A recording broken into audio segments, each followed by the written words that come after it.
बिस्मिल्लाहिर्रहमानिर्रहीम। अस्सलाम वालेकुम। मैं हूँ अज़मत मलिक। एक उस्ताद अपने शागिर्दों से पूछता है कि अच्छा इंसान कैसा होना चाहिए, उसमें क्या क्या खूबियाँ होनी चाहिए।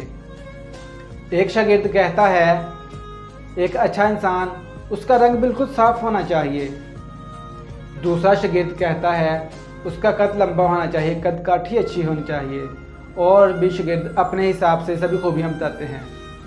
अब उस्ताद क्या करता है, अपने बैग से 2 गिलास निकालता है। एक शीशे का बहुत नायाब गिलास होता है और एक आम सा मिट्टी का गिलास होता है। उस्ताद उन दोनों गिलासों में एक चीज़ डालता है और शागिर्दों को कहता है एक गिलास है शीशे का जो बहुत कीमती है, जो बहुत खूबसूरत नज़र आ रहा है, इसमें जहर है। और एक मिट्टी का गिलास है जो आम सा गिलास है, इसके अंदर एक मीठा पानी है जो कि बहुत खुशगवार है। आप लोग क्या पीना पसंद करेंगे?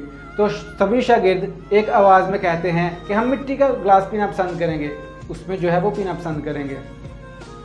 उस्ताद उन शागिर्दों को कहता है कभी भी आपने किसी को पहचानना हो तो कभी भी उसकी ज़ाहरी हालत देख के ना पहचाने।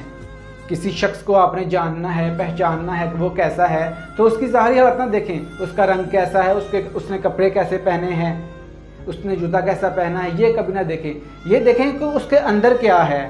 जब वो बोलता है तो वो क्या अपने अंदर से निकालता है, उसके अंदर से क्या निकलता है, उसके लफ्ज़ों में क्या है। जब वो किसी के साथ मामला करता है तो कैसा मामला करता है। कभी भी किसी की ज़ाहरी हालत देख के ना उसका जज करें कि ये ऐसा होगा। उसके अल्फाज पे गौर करें, उसके अंदाज पे गौर करें कि वो क्या बोल रहा है, उसके अंदर है क्या जो हमको दे रहा है।